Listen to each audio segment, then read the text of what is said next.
উপস্থিত হয়েছেন বাংলার সর্বস্তরে তাওহীদি জনতা।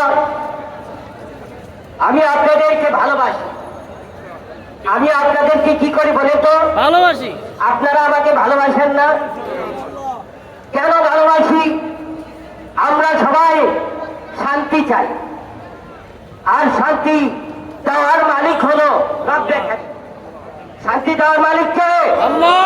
আমরা শান্তি চাই কি? কবুতর উড়ে, শান্তির পাখি উড়ে, কি শান্তির নাম রেখে।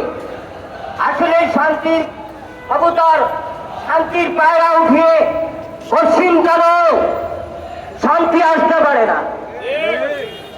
শান্তির পায়রা উঠিয়ে শান্তি আসতে পারে না।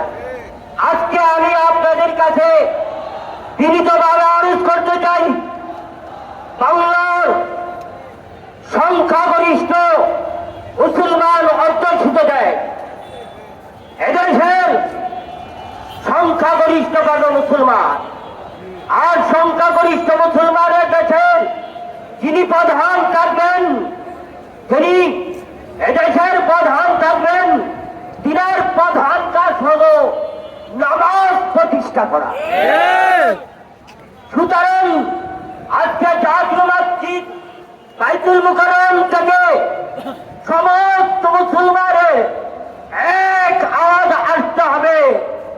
আমাদের সংসদে, আমাদের ক্যাবিনেটে, আমাদের সচিবালয়ে, আমাদের মন্ত্রণালয়ে, আমাদের ডিফেন্সে, স্কুল কলেজ ভার্সিটিতে বাধ্যতামূলক নামাজ কায়েম করতে হবে।